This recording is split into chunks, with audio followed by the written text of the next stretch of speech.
different ways to boot up the system. When it is booting up, at that time you will be pressing F8 key, so that it will ask you whether you want to boot the system in the some kind of a boot log that it shows you. So it can show you a little bit what do you want to start it in the safe mode, you want to start it in a safe mode with networking, do you want to start it in command prompt. Those are different types of modes where you can put it.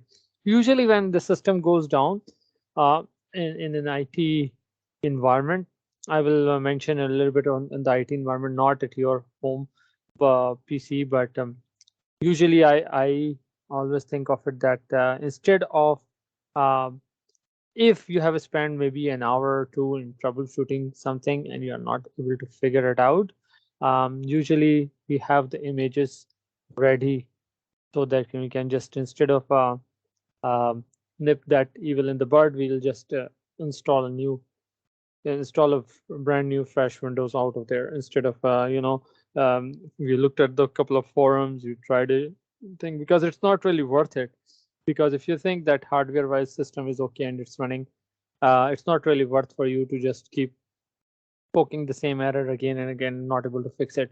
Yeah, if you're making a little bit of headway of fixing it, that's fine. But if you are not making headway, sometimes it's better to install a fresh Windows. um, so uh, as I was mentioning, mentioned in one of the lecture, was about the cloning. But that will be the thing that you will be doing from the clone of a system. If you have the clone of the system, or you have, I think one other good thing was system restore point, if that, which was Windows built-in Windows system restore point. If that works, that's great. If it does not, then just redo the whole system. Now, there are some issues that people will face during the startup boot. And again, as I said, this boot startup manager related issues, usually, instead of, as I said, you have to balance the time out if you are to fix the issue, or uh, it depends. How do you want to save the data? There are different ways to save the data as well. Obviously, you probably would have learned a little bit when you're reading on chapter 15, um, uh, to how to fix you can change the boot order, you can change the boot monitor. There are some different, but there are this is but there are this is the way that they have laid down the step, that how you want to be uh, fixing the system. Windows boot manager, read the settings, the startup BIOS UEFI, and then post power on self test. So it's kind of a self diagnostic that comes usually with the PCs. This is a chart that they are mentioning. As I said, this is the chart where you mention if there is very catastrophically wrong anything with the system, it's not even starting to boot up. If it is about to reach up to this stage, up until like this green stage, all of these different areas would be a system related issue, like a hardware related issue at the start of how it is not able to read. But if you are able to reach this stage, this green stage, and you're not able to troubleshoot it, from here onwards, I usually don't spend much time. I'll just create a Windows from scratch. So these are all the different charts. Uh, what to do before a problem occurs? As I mentioned, you need to have what they are mentioning is you have to have, yes, as a Windows 7 DVD or Windows 10 DVD for the system repair disk. When you're booting up, it may ask you how do you want to boot up. You keep pressing the F12 key when the system was booting up, and at that time it may ask you how do you want to boot up. If you have a uh, repair disk in terms of DVDs. I know DVDs are getting obsolete as well. You might have a you might have a USB recovery drive or something like that. There are a couple of tools that I want to mention here, which I have used here. If I'll just Google it, one of them is called Iron Boot CD, Iron Boot Disk, or Iron Boot USB as well. They are not mentioned in the book. but they are pretty powerful tools. What they do is they in the CD or DVD drive, um, they have you can download this as an ISO file. That's one thing. Um, if you want to create a USB stick, they might have a USB stick version of it as well. Yeah, USB booting, you can boot from the USB. So Higher Boot CD is one of the powerful tools. It has all the built-in utilities that it has. It has freely available. Let me just see what are the tools inside this. Let me just find out what's inside this.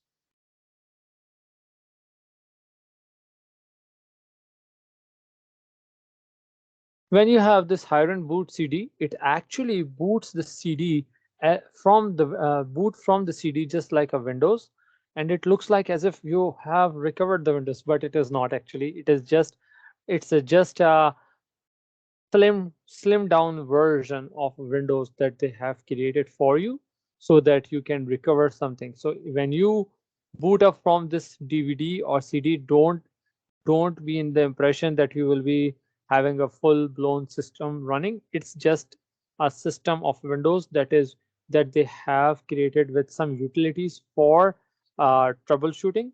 Let's say if you are troubleshooting on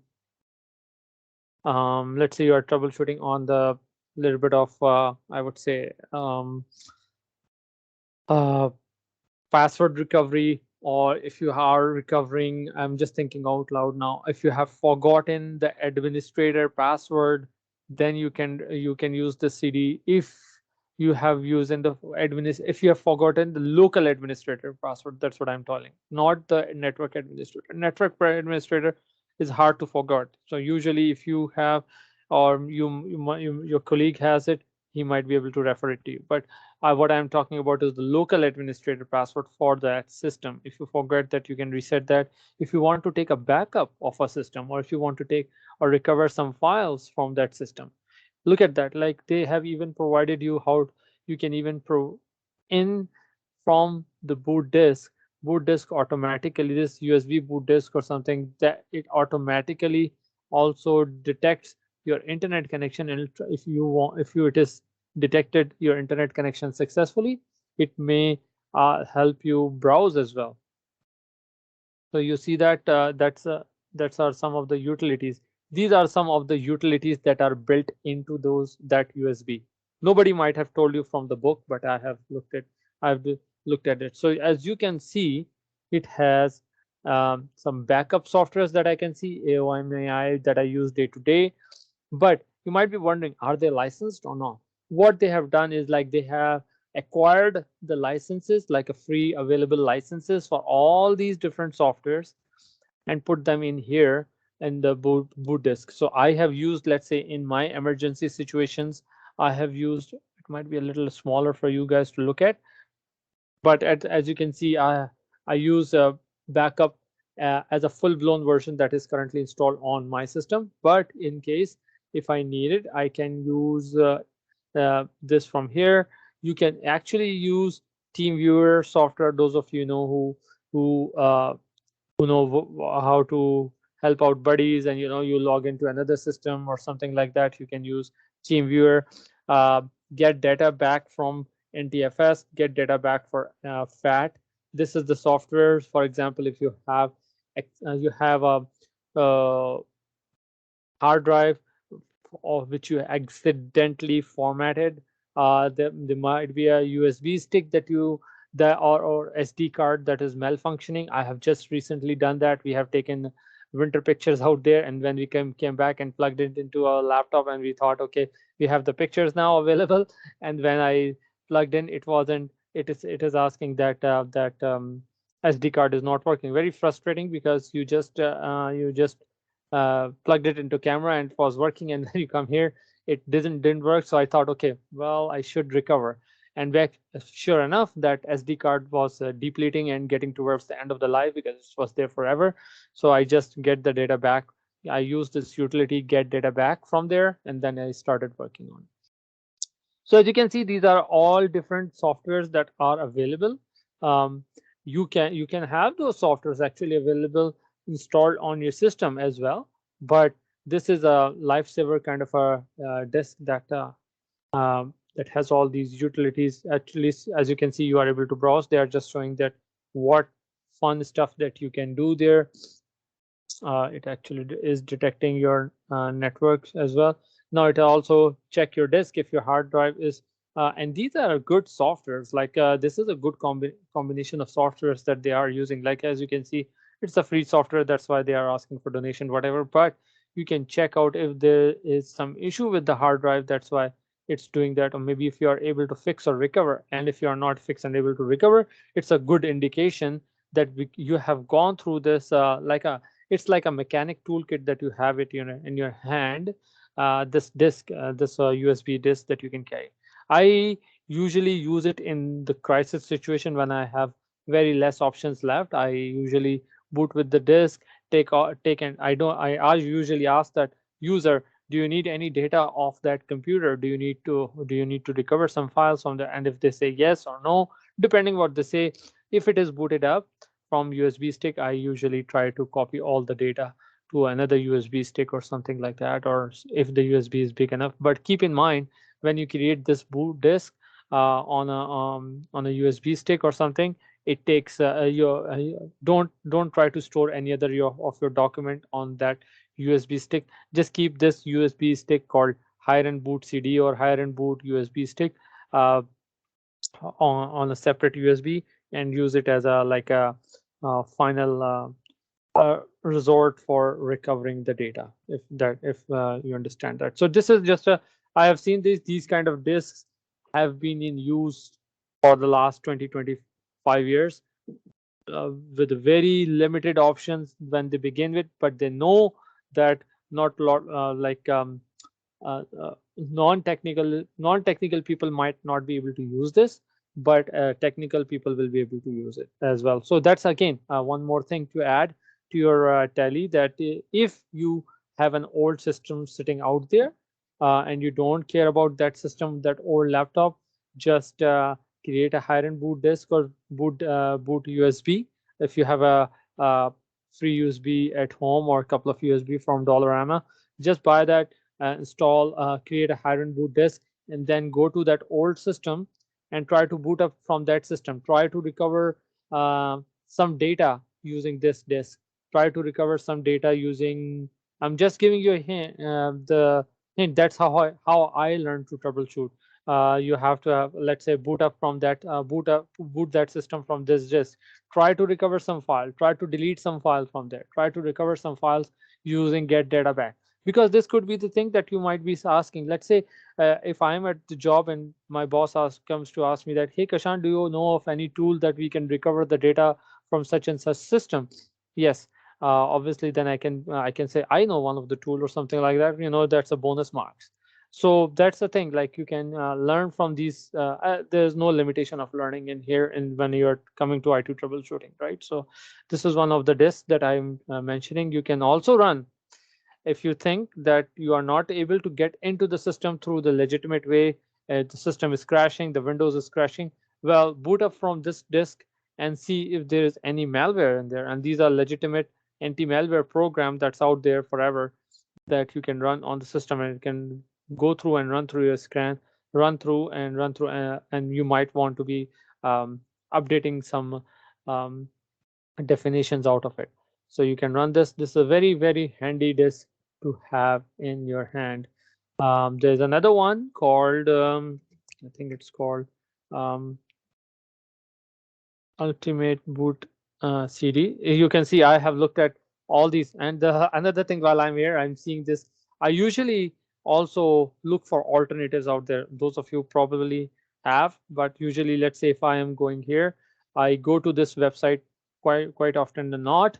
I also look at this alternative2.net website and look for all some other alternatives. So I can see higher end boot disk or higher end boot CD is the one that I was just referring to you. There are some other alternatives. Obviously, I haven't tried them. I haven't tried all of them, but there are some system. There are these ones available. I usually go by them. which one is most liked disk out there. As you can see, this higher end boot disk that I was mentioning, it is the highest rated. Probably that's why I started using it at that time. But as you can see, there are some other available disk as well that comes with. I think what does PE means? I don't remember. I think it's a blown down version of what I call it. But you can Google this abbreviation. But this is the one way you can look at the recovering the system. So one is Ultimate Boot CD, the other one is Higher End Boot CD. Both of them I have used in the past.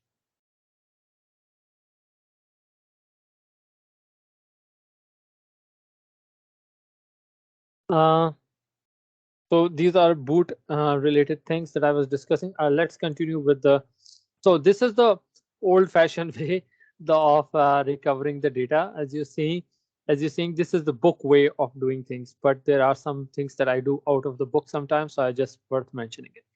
So from the book side, you can see you can press the F8 key. If it works, it works. That's good. Usually, if the system is not working, my first thing, instead of going to those disks that I just mentioned, I go to the safe mode. And once I go to the safe mode, I try to do the Windows system restore. If that helps, that will be my first step to do, because usually that is the resolution of the issue. If that doesn't, and usually when the system restore comes up, it shows you a few system restore points from the past, and you can just run those points, and if it is able to recover, sure, that is good enough. But if it is not, then you might have to go some of the other. You need to create backup. I have shown you how to create system backups, right? Using the Windows 7 or Windows 10 built-in utility that comes with it. But there are some other pieces of softwares that are available that do the same job for you. This we have seen in class. We have gone through a whole lecture on that. Uh, Recovery drives. So you can create a Windows recovery drive, but to be honest, I've never created these recovery drives. I usually try to do a system restore, try to restore my data. My first thing first is if Windows is not working, Windows in companies, at least for say Windows volume licensing are really cheap because they buy bulk licenses, and I usually tell that I'm eating up one more license. That's not problem, because instead of doing spending my 1 hour or 2 hours of my my pay towards fixing this Windows, I usually get it done by that time and I install Windows. So you have to, balance the time out. I usually don't spend more than an hour or hour to um, uh, just try to fix with the looking at different forums, looking at different phones and whatnot, and finding out the solution. If it doesn't work, then I'll just do the Windows recovery from fresh. No regrets, because the data, they say we need this data. I have stored some data on my OneDrive. I have stored some data on my USB stick. Usually, that's what the normal user says. But if it is also, but if it's saved on the network drive, now you can see the value of keeping the data on the network drive. Usually, why? Because yesterday we looked at how to save the data on the network drive, right? Good part about saving the data on the network drive is that uh, it's usually located on the server. Yesterday when I was showing you, it was located, the test folder that I created was located on my system, right? But usually that data that you save it on the network drive is available on the server, and network administrators and companies are pretty good at uh, taking the backups of the server, usually daily or nightly or something like that. And here you go, your data that you probably would have kept on your desktop. And if your desktop hard drive would have crashed, or your desktop is fallen or stolen, you have lost the data. But if you have kept it on the network drive, what would have happened? Even if you have lost the laptop or a desktop or something has happened to your hard drive, you would have gone on to the network folder and get your data, get your important files. So that's why I usually keep it on on the network drive at my office. So I can, if something has to happen to my laptop, I will have my files. At least critical files or the project that I'm currently working on should be available on there. Obviously, as I make it as a habit, all my projects will start to go on the network drive.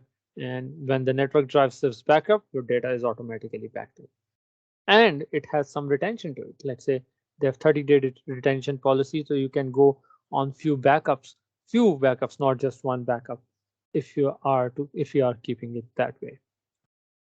So these are the you can boot from this media creation tool that comes, tools that least invasive solution. Yeah, see this one. If you have shift restarts, as I mentioned, you can use all these gigs as well here that are mentioned, but usually the one that I say go by those disks, those recovery disks that I mentioned. They are really good tools if you are to use those. SFC/scan out, haven't used this for years, because as I said, if I can install the Windows in 15-20 minutes, and I know I will be have a fresh install, and probably in next 1 hour I will be installing my Microsoft Office and some other tools that I have.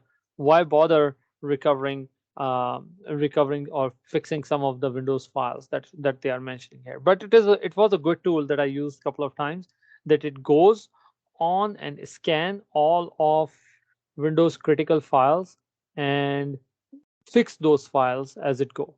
So or probably if it needs to download some file, it will do that, but usually it brings all the files to their normal state. If some file that Windows uses has gone corrupted, it will try to fix those files.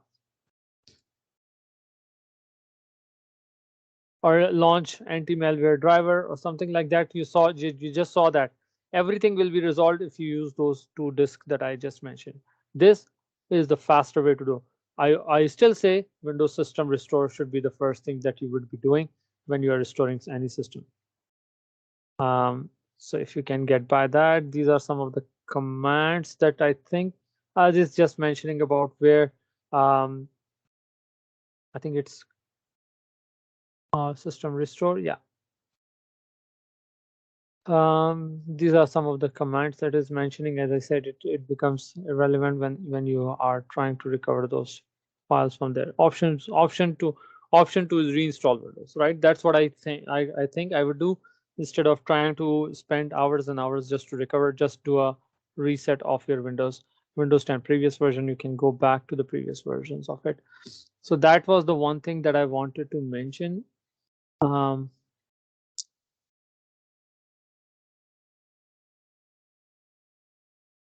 Yeah. Now come to the real topic. Sometimes some other topics are relevant to um, Windows that is there forever. So usually I will actually open up a paintbrush just for creating a diagram here. So just think of it. Let's say you have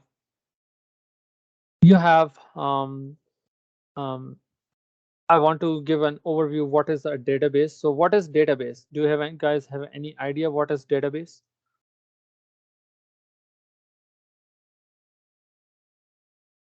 So database is just shown like this diagram, not a person. It's just like a hard drive, and it has all the data. So database is the place where there are 3 or 4 different types of most popular database. So what is database? Database means where your information is stored on a particular server. So let's say you create an Amazon account. You log into your Amazon account, it automatically knows who you are and it brings up your profile each time. So it is stored obviously somewhere on their system. You go to your banking information, they have their banking database where they are storing that information. So what happens is that on Windows system, I will just mention a little bit. If you have a database, so this is a database file. I will create one database file for you guys really quick. And then in there are different types of databases available in the market. So there is a database called, I'll just go on. There are different databases out there. For example, one popular one is, you might have heard of it, company called Oracle. Oracle is one of the company for database. There's another company called, there's another one called SQL Server. This is the product of Microsoft. Then there's another product called MySQL. As you can see, these are three different vendors of it. What Windows has done, is that it has and then you have an application, right? You have an application running on your web browser. So this is, just consider this is your web browser. You're browsing something on your web browser on your computer. So what happens is that there are all different vendors out there, and one other one is called, I would actually make it because I will be showing you that in a moment. So let's copy this and paste this out. So as you can see, I just made it a little bit bad, you can feel, but this is another one that I can create. This is another one that I can create. I just created an arrow, and then I will just mention what is in here. And this is the one that I will be showing you in class. It's called MS Access. So these are 3 or 4 different popular database softwares that are used right now in the market, where they store all of the information from users. And this keeps increasing, right? We start to keep, let's say another user comes in, he wants to create an Amazon account or the bank account. This is an ever incrementing place where companies are storing the data. This is called database, right? So I will actually just mention that these are called databases. These are all databases. Now in database, and you are using a browser, you are using it through the browser, you are probably using it through a Windows application, you are entering that information. So if you are a clerk or somebody is a clerk in the office, what it is doing, they are not directly writing into this database. What they are doing, they are actually entering the information. Let's say they are entering the first name, the last name.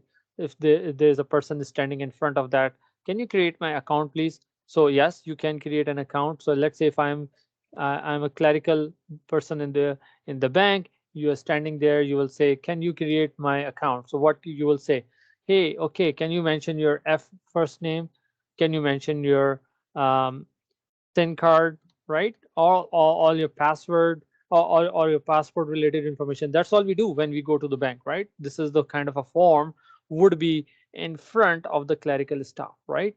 What is being done by Microsoft, and at Windows level, what they have done is they have created a middleware, because there are lots of databases out there. As you can see, I have just numbered 4 of them, but there could be many of them out there, right? So just for an example, what Microsoft has done is, let's make it a little different shape. They have created something called a middleware, which is called ODBC. I will be mentioning that because I have seen that in the slide. They have created a middleware called ODBC. What this middleware is capable of, that whatever the source is, I will actually mention it here. It's called ODBC. It's called Open Database Connectivity. What it is called? Open Database Connectivity. So what it does is that regardless of where the data is coming from, Oracle, SQL Server, MySQL, Microsoft Access, but what it has done, it will unify the data for you, and whichever application you want to show this data on, it will show that data on that application. And then once you will be entering that information from here, it will be putting that data through that middleware back to that database, right? So this is actually will be happening. That what does it happen? So let me fast forward and show you what is being here, what is actually what actually I mean. So if I go, let me just go into my documents and I'll show you. So here in my computer, I have a file called database1. That is created in Microsoft Access. What software it is? Microsoft Access. And I can tell that if you go here, it is showing up Microsoft Access 2016 here. If I go to table 2, it is currently empty. If I go to table number 1, a table 2 copy, there is some data, right? So let me just say, I'll just change some things here. I'll just say name. I'll say ID. So table name is table 2. I'll just say enter. My ID, let's say, is my employee ID is 1 and my name is Kashan. There's an employee that is number 2, John, right? And there could be thousands of records. It's just the tip of the iceberg that I'm mentioning. There could be thousands and millions of records in this table, because what this table is doing, I'm just entering two pieces of information, the ID and name, and it could have the SIN, it could have a phone number, it could have email address, it could be very much diverse data, and it could have a lot of people related information in here. So this is just a table 2. I will just rename it. I'll just rename it to say thing employee. So the table name, I change it to employee, and as you can see, just that. I'm not going to into detail what this program can do. I'm not going into that detail. Now, what is done by Microsoft? Let's say if I need to access this information that is available in this program called Microsoft Access.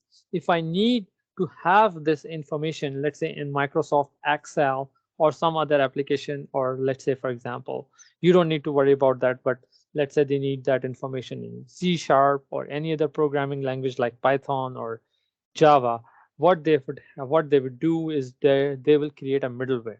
So the middleware is there forever, since Windows XP, I think, or even before Windows XP, I would say. So the middleware is available in control panel. So I will just go in control panel. It's actually not going in control panel. I'll just search ODBC. If I'll search ODBC, there's an ODBC here, which is 32-bit, which tells me this program is there forever. It is a 32-bit ODBC, and then there's a 64-bit ODBC as well. So what they have done, since they have started making Windows 7 and 10 with the 64-bit, they have created two versions of it, 32-bit and 64-bit. So what I will do is, usually, let's say if I go in this version, I'll say I will need to create a user or systems. User DSN means just apply to this user. System DSN means it applies to all of the users that are that will be using this computer. So I'll just say, okay, this is the middleware. As per my diagram, I am working, I have some data or information available here in this Microsoft Access database, right? I have entered Kashan's username and Kashan's information, and that has been stored. Now, my main point here is to send it to another application. So I need to extract the information from the database, from this database, which is created in Microsoft Access, and load it to any applications. Let's say if programmer is making an application, with the help of ODBC, they will be able to connect to any of these applications. But at the moment, we are just discussing which application? Microsoft Access. Microsoft Access. So what we need to do is to create a connectivity, open database connectivity point that I need to create for Microsoft Access database that I just have. Okay, sure enough, we can create that. So we have done this part. We added two pieces of information, Kashan and John, in there. Now I need to make it translated so I can use it in any other application. So this is called middleware, right? This will become my middleware. because it's a facilitator for database to put the information in the middleware. So middleware can fetch the data saying that, okay, I know what you're talking about. I need to connect to this database, that, and you are the helper for me to help me connect to this database. So that's what I'm going to do. I will going to modify what is in the ODBC. So I'll say system level. I want to make it a system wide notification on the 32-bit application. I'll say I want to create the database. So let me just verify one thing here.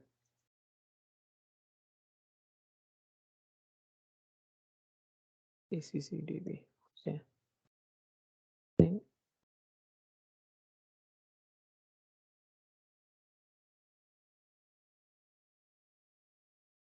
Let me do it in 64-bit first. ODBC, which is now 64-bit first. Let me open up that. Yeah. So once I click on 64-bit ODBC, on 64-bit ODBC, there is an extension that it can read ACCDB. Let's go back onto this database and let's look at what's its extension. So if I'll go here and go properties and I look at the extension, what is this extension? ACCDB, right on.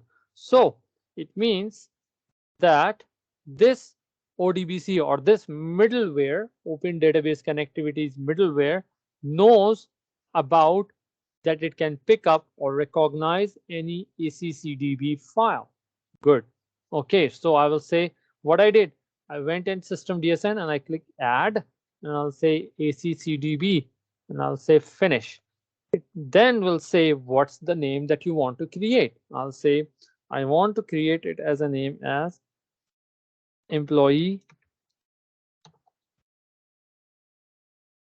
ODBC, because I'm creating the connection of that employee database table.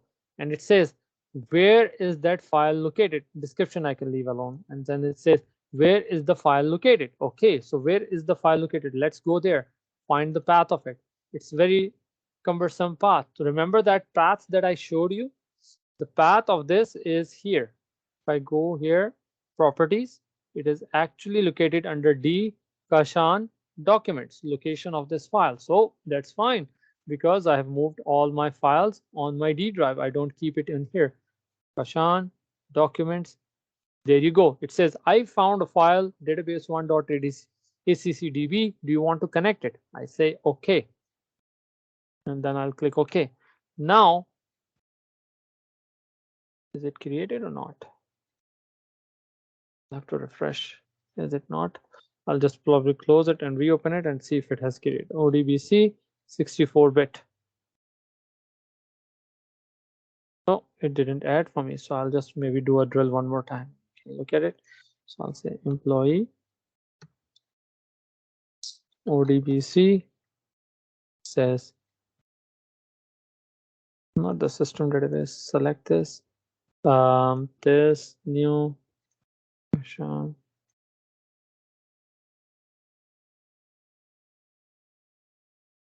Oh, okay, so it already exists, but it is not showing me here. I want to show it.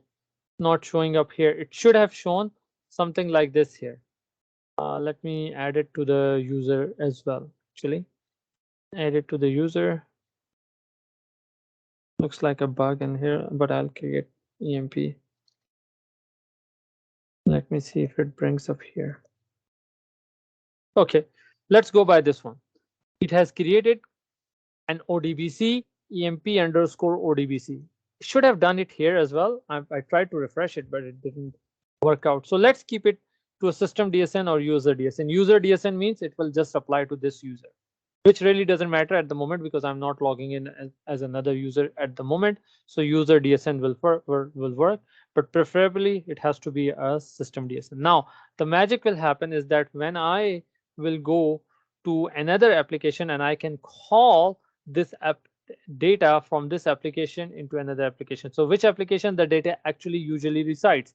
It is currently residing. So we have done two parts here so far. The data is actually residing in Microsoft Access, the database. You as a middleware were asked, hey, can you It may be asked to you that can you create a connectivity to this database. What you did, you will ask what sort of database it is. You will say it's a Microsoft Access database. Where it is located, you know the location of it as well. It could be on a network drive as well, right? It could be located on a network location. It And you might ask that what kind of file extension it uses. It is an extension that it is using is called ACCDB, and we just looked at that.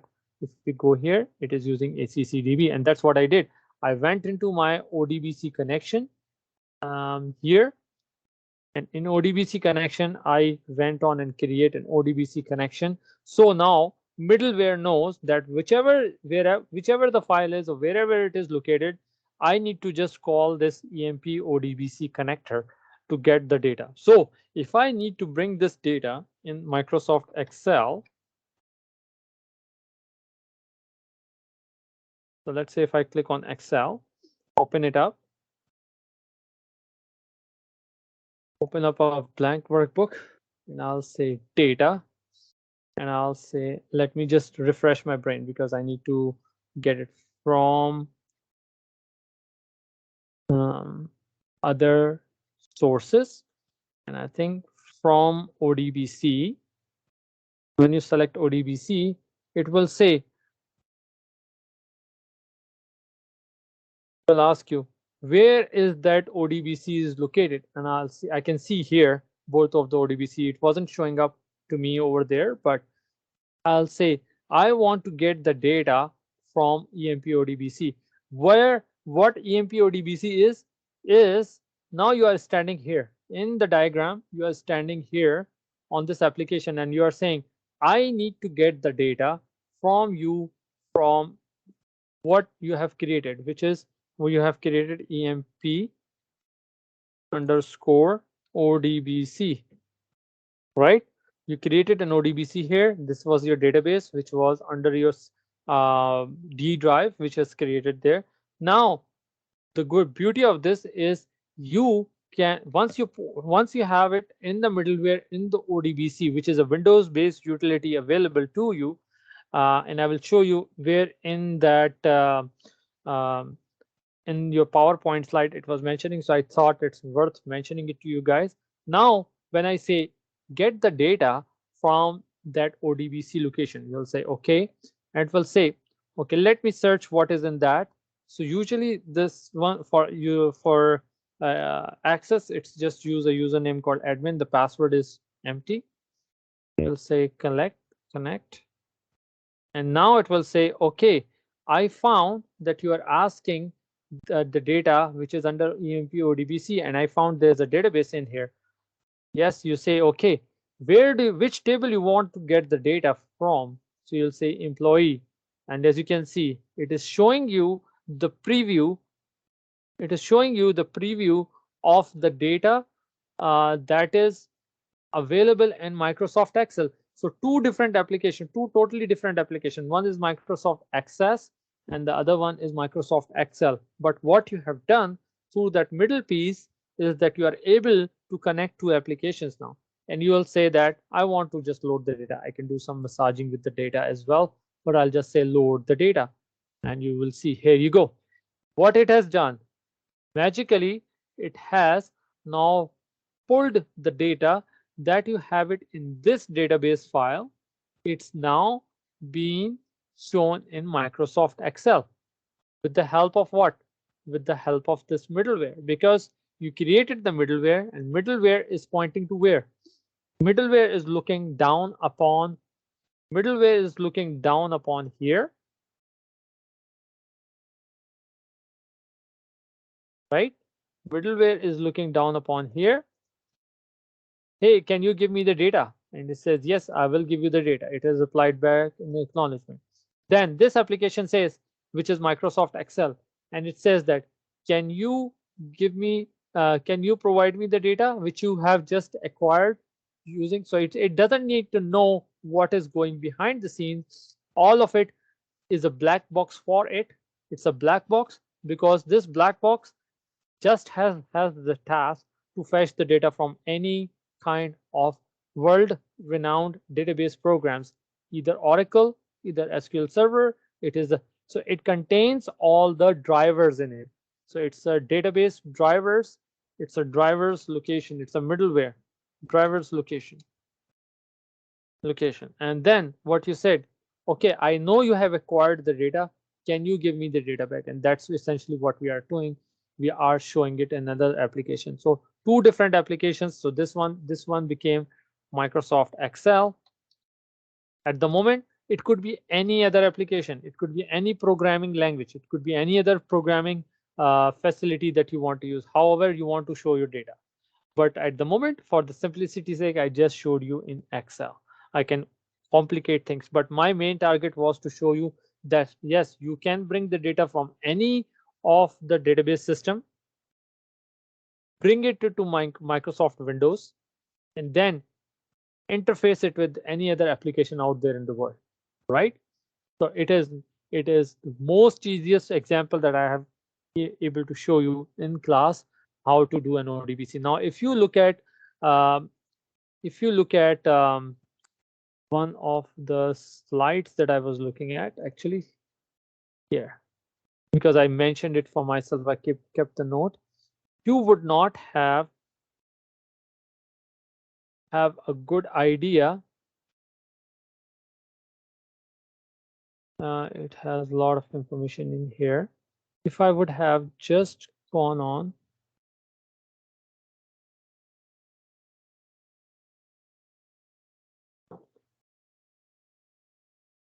I'm just looking at where is the ODBC slide is.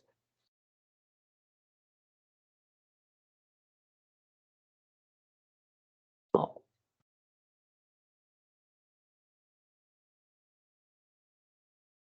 I think it's in one of the other slides of the chapter, but I think I have seen this in one of the chapters that they were mentioning about ODBC.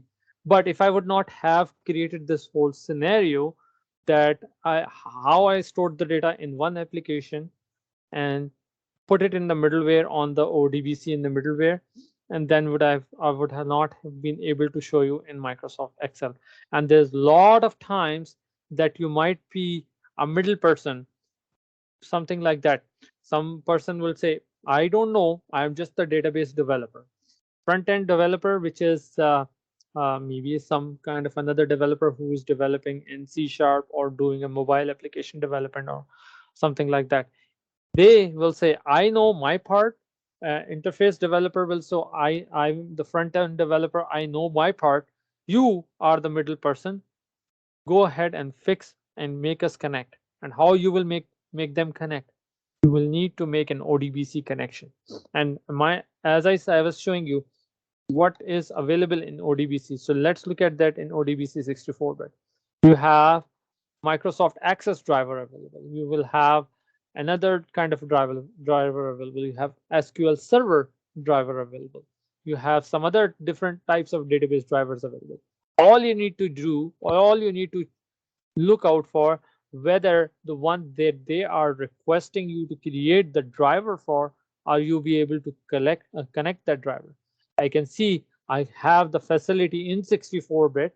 I can create a connectivity with Access database, which I just shown you. I can see I have a connectivity that is available for me for creating SQL Server database, which is a totally different beast. But you need to know what are the parts that you need to make it join with SQL Server, right? So that's another thing that you need to understand while you're working on this. So you will probably need to be studying. If let's say you need to create a driver for SQL Server database, which I mentioned in my diagram, that this is one of the popular one. So you might need to be creating that. That's a different chapter that you might have to go through. Few more steps to do. You need to understand what kind of data resides in there, what kind of information that you need to expose to the user. You might not be wanting to expose all the information to the users out there. You just want to be exposing a part of the information, not all of the tables. Some tables, because some table might have critical information for security reasons that you don't want to be showing to everyone, right? So at the granular level, what will happen? You will have to create and a data source. You need to pick up a data source from where the database is coming. And then what you need to do to provide your developer and database guys saying that, hey, I just created a connectivity for you. You can, and I tested this connectivity. Actually, if I'll just configure, at the moment I cannot say test it, but I think there is something called test it as well.